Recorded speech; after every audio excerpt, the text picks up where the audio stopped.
So today we will be talking about observing the repulsiveness of the body. Hôm nay chúng ta sẽ trao đổi về quan sát các thể trượt nơi thân. Meditation on repulsiveness of the body is very difficult, very complicated, but also extremely powerful. Thiền quan sát các thể trượt nơi thân là một phần thiền rất là khó, phức tạp nhưng cũng rất hiệu quả, mạnh mẽ. And when I say extremely, I mean so extremely that it is dangerous. Và khi tôi nói là cực kỳ rất thì tôi nói là rất đến cái mức mà nguy hiểm. Monks who followed this practice in the Buddha's time, some of them committed suicide. Một số các vị tỳ khưu vào thời Đức Phật khi mà theo cái phương pháp này thì họ cũng tự tử. They saw their bodies so disgusting that they were not able to continue their life with this body, so they decided to kill this body. Họ thấy là cái thân này nó thật là kinh tởm đến mức họ không thể tiếp tục sống cùng với cái thân này được, cho nên họ tự sát. But they didn't realize that the mind is in the same way substanceless, without any substance, and dangerous like the body. Và nhưng mà họ không nhận ra rằng là cái tâm thì cũng Chị ơi, cái tiếng của chị có vấn đề lắm chị ạ. Thế à? Nghe được chưa em? Được chưa Nhung? Nghe được nhưng mà chị phải đọc lại câu trước cho mọi người ấy, chứ cái chữ bền vững mà sao là mọi người không nghe được rồi đó. Chữ nào hả Nhung? Ý là cái thân này nhưng mà họ không nhận ra cái tâm này nó cũng chỉ không bền vững như vậy đó. Và nhưng họ cũng nhận ra rằng là cái tâm này cũng không bền vững như thân và rất nguy hiểm. Yes, Bante.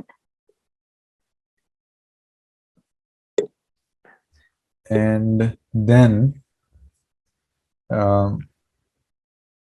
the difficulty of the mind is that if the mind still has defilements, then it is dangerous because it can lead you to do unskillful deeds, and that may be actually even more dangerous than this body, which in the worst case can just kill you.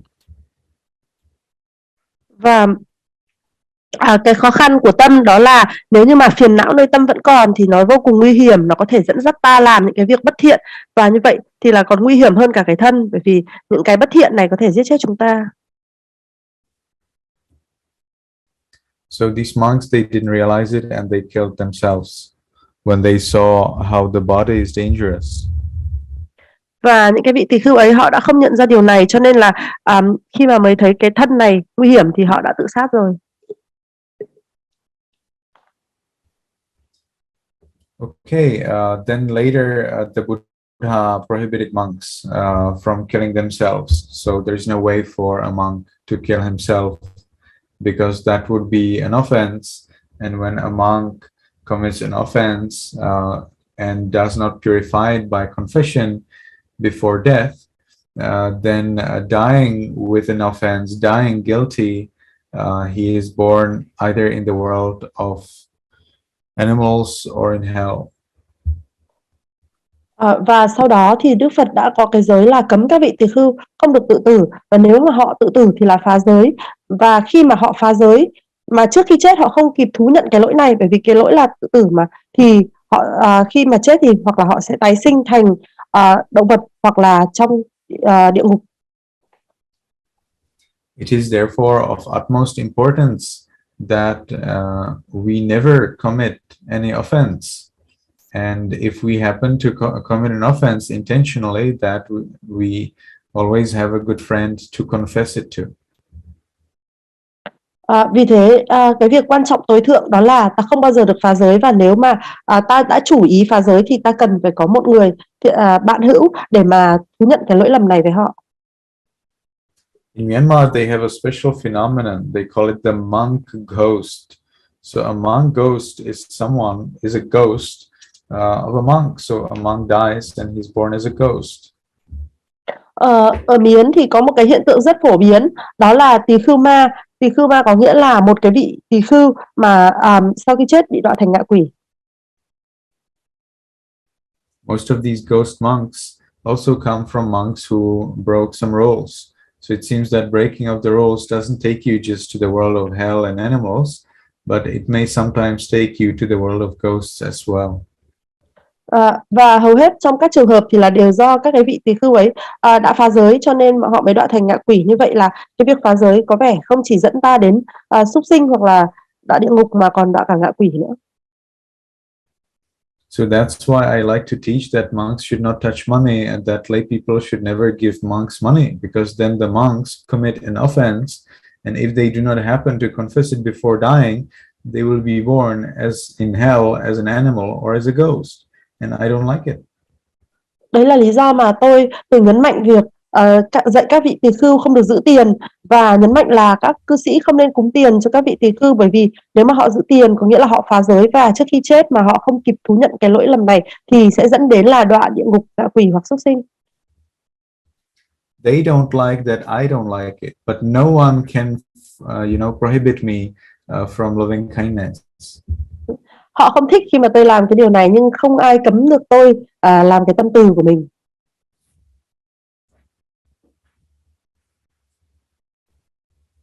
Okay, so monks today cannot commit suicide, and it is not a good idea to commit suicide, because by suicide you don't resolve anything at all. You're just born again and suffer again.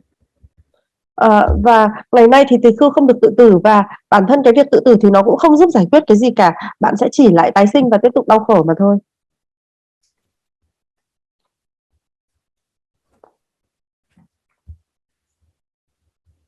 All right, so observing the body is very dangerous, but it's also very powerful. In our commentarial scriptures is explained again and again that someone was considering the repulsiveness of the body and they became an arahant, or at least a non-returner. Vì vậy cái phần thiền quán thân thì nó rất là nguy hiểm, nhưng nó lại cũng rất là mạnh mẽ. Trong kinh điển đã có nhiều trường hợp các vị quán thể trượt thì họ đắc được A-la-hán, hoặc ít nhất là họ đắc được quả Bất Lai.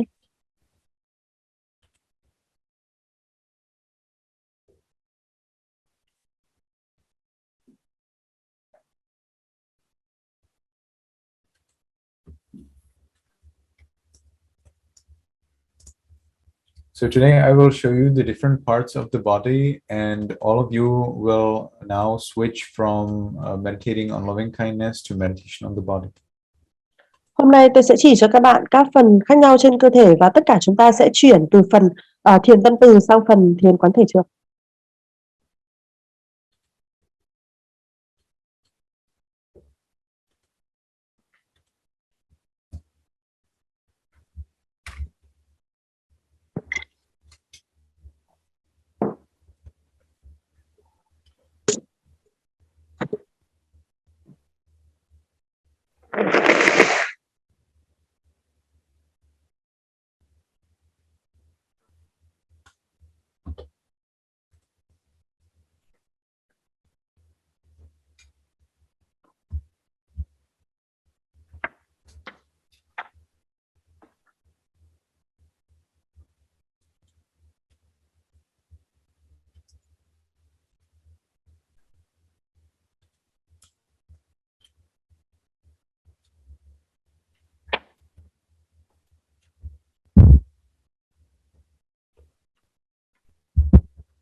Okay, so first, let me start with the story where a layperson contemplated parts of her body and then she became a non-returner.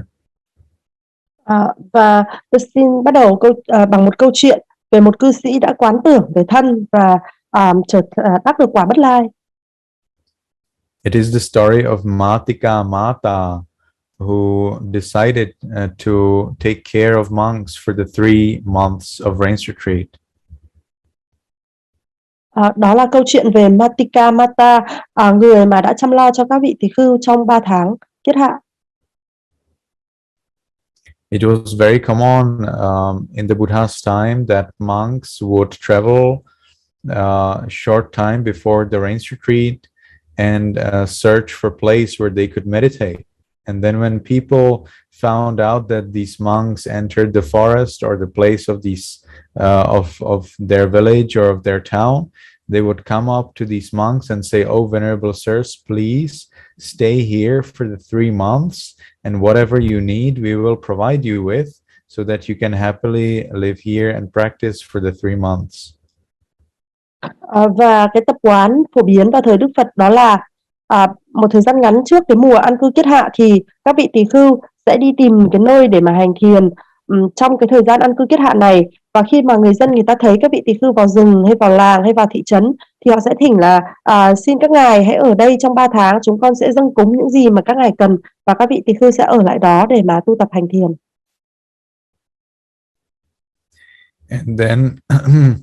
And then the monks would check whether these lay people are genuine in their invitation, and if they believed so, they would stay in that place. The lay people would then speedily hurry up to build huts in the forest for the monks, and the monks would then live in those huts for those 3 months.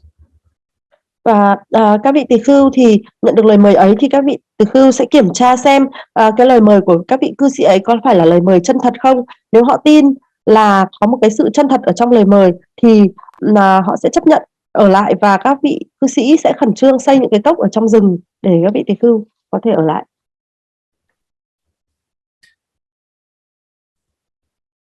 So this Mata also invited the monks to stay in the forest that she was probably that she owned, and these monks, they were determined that they want to become fully enlightened during those 3 months. So they decided that they will meet sometime to talk about Dhamma, but outside of talking about Dhamma, outside of the cleaning works in the monastery, they will stay alone in their rooms and they will meditate silently. Và khi mà cái bà Mata này mời các vị tỳ khưu ấy vào rừng, có thể là đấy là cái khu rừng mà bà ấy sở hữu, thì các vị tỳ khưu lúc này họ rất là quyết tâm là sẽ chứng ngộ được hoàn toàn ở trong cái 3 tháng an cư kiết hạ này, cho nên họ ra một cái quyết tâm là họ sẽ chỉ gặp để mà nói pháp với nhau thôi, và ngoài cái khoảng thời gian gặp để nói pháp và dọn dẹp, làm những cái công việc dọn dẹp chung, thì họ sẽ chỉ ở trong phòng và yên lặng hành thiền.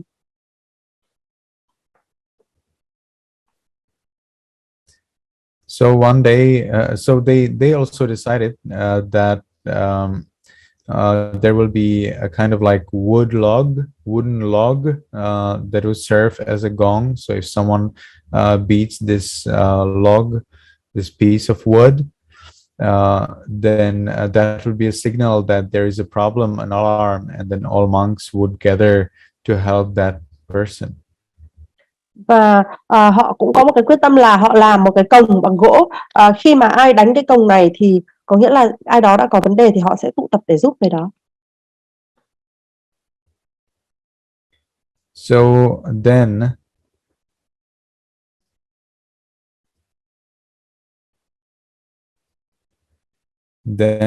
one day this lady Mata came into the monastery and she didn't see anyone. Một ngày thì bà Mata đi vào cái tu viện và không gặp ai cả.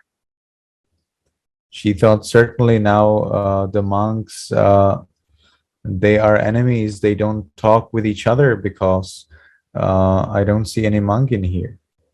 Thì bà ấy lại nghĩ là có khi nào mà các vị tỳ khưu đang giận nhau rồi không? cho nên là họ mới không gặp nhau, không nói chuyện nên không thấy ai ở đây cả. But she saw that the monastery is nicely clean, so she realized that maybe they are not angry with each other, but she was surprised. Nhưng mà thế rồi bà ấy lại thấy là cái tu viện thì được lau dọn rất là sạch sẽ, thế thì tức là họ không giận nhau, nên bà ấy rất ngạc nhiên. And so she called, so she saw there probably some worker or assistant, and she asked him what happened to the monks, and she was told to beat that piece of wood if she wants to call the monks up. Và rồi bà ấy gặp một vài cái người công quả, cái người cận sự, và bà hỏi là có chuyện gì xảy ra vậy, thì người này hướng dẫn cho bà ấy là hãy đánh cái cồng thì là các vị sư sẽ xuất hiện. So she beat the piece of wood, and the monks, wondering who is ill, who has an injury, what's going on, who's going to die, they left their huts and they came up to see what's going on. Và khi bà ấy đánh cái cồng gỗ ấy thì các vị tỳ khưu nghĩ là chắc là có ai trong số họ bị ốm, bị thương hay là sắp chết, cho nên là họ rời cái cốc để đi đến để xem. So then they saw this Metta, and she asked them, "What are you doing, venerable sirs?" Và họ gặp cái bà Metta này, và bà ấy hỏi: thưa các đại đức, các ngài đang làm gì vậy? And they say, "Well, we were meditating." Và họ hỏi là chúng tôi đang hành thiền. And Metta asks, "Well, what is this thing called meditation?" Thế là bà Metta hỏi: thế thiền là gì?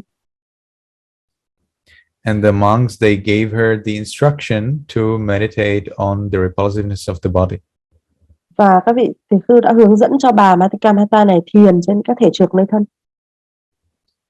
So she learned that instruction according to which the monks meditated, and at the same time she got permission to meditate it herself alone at her home. Và bà ấy đã học thiền theo cái cách mà các vị tỳ khưu dạy, và bà ấy được cho phép là có thể tự thiền một mình. And soon after that, she became a non-returner, and she also got the psychic power of the ability to check whether someone else is enlightened or not through her psychic powers. She also could know whether someone, what another people are thinking about.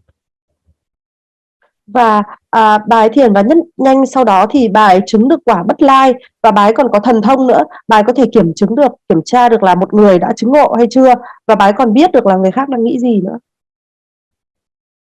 She saw that none of those monks are enlightened, and she wondered, maybe if I give them the food they like, then they will become enlightened faster. Và bà ấy thấy rằng trong các cái vị này chưa có ai chứng ngộ cả, và bà ấy nghĩ nếu bây giờ mà mình dâng cúng những cái thức ăn mà họ thích thì có thể là họ sẽ chứng ngộ được nhanh hơn. So she would always every day survey the minds of the monks to see whether they think about some kind of food they want to eat, and then the next day she would provide them with that food. Và ngày nào bà ấy cũng khảo sát tâm của các cái vị tỳ khưu này xem là người nào thích ăn gì, và hôm đó bà ấy sẽ dâng cúng đúng cái món đó. So one monk thought about a kind of food he wanted to eat the other day. Metta found out by her psychic powers, and then the monk got it the following day. So the monk was really surprised. How did that happen? Và chẳng hạn một vị tỳ khưu nghĩ đến một cái món ăn thì bà Metta đã biết được bằng cái thần thông của mình, nhưng ngay hôm sau thì vị ấy nhận được là bà ấy cúng đúng món đó, vị ấy rất ngạc nhiên. And then he again thought about some other kind of food, and again he received it the other day. Và rồi hôm sau vị ấy lại nghĩ đến một món ăn khác, và hôm sau nữa vị ấy lại cũng nhận được đúng món đó. So he was wondering what's going on, and when Metta came one day to the monastery, he asked her whether she has psychic powers like that, and she said, "Well, venerable sir, some people have such powers." Và vị ấy rất là tự hỏi là liệu bà Metta này có cái thần thông hiểu được điều đó thật hay sao. Và một hôm Metta đến cái tu viện đó để thăm thì vị ấy đã hỏi thẳng là có phải bà có cái năng lực thần thông đó không? Thì bà ấy trả lời là: thưa ngài, một số người có cái năng lực đó. So the monk got scared because although she would know what he likes to eat and provide him with what he wants to eat, she would also know all of his lustful thoughts and all of his angry thoughts. Và bắt đầu vị tỳ khưu này sợ, bởi vì là bà ấy có thần thông thì đúng là bà ấy biết ăn gì, mình muốn ăn gì và bà ấy cũng đúng món đó, nhưng mà như thế thì khi mà mình có những cái suy nghĩ về luyến ái hay là sân thì bà ấy cũng biết được. So he ran away from that monastery and came up to see the Buddha with the request for a different place to meditate. Vị ấy chạy đến gặp Phật và yêu cầu là xin được đổi một nơi khác để hành thiền. And the Buddha explained, no, there is no better place for you to meditate than that one. Và Đức Phật mới giải thích là không có một chỗ nào tốt hơn cho ngươi ngoài cái nơi đấy. So the monk returned, and the monks, thanks to this ability of this lady, probably out of fear as well, not necessarily because they got the food they wanted to eat, they became all fully enlightened by the end of the 3 months of their retreat. Và khi mà vị tỳ khưu này quay về tiếp tục hành thiền thì có thể là nhờ cái năng lượng, nhờ cái việc sợ đấy, hoặc là cũng không phải là chỉ nhờ mỗi cái thức ăn ngon, mà có khi là cũng vì sợ, vì bà này đã biết hết những cái suy nghĩ của mình, cho nên tất cả họ đều đã chứng đắc được.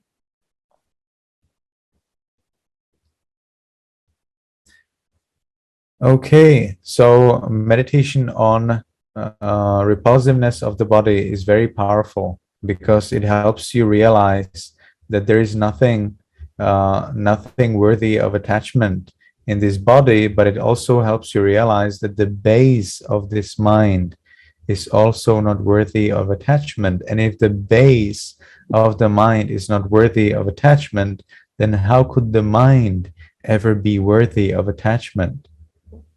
Và như vậy thiền quan sát cái thể trượt nơi thân thì nó rất là mạnh mẽ, vì nó giúp ta nhận ra rằng là cái thân này thì nó không hề đáng để cho ta dính mắc vào, và cái nền tảng của cái tâm thì nó cũng không đáng để dính mắc. Và khi mà cái nền tảng của cái tâm nó đã không đáng để dính mắc thì cái tâm nó cũng chẳng có gì đáng dính mắc cả.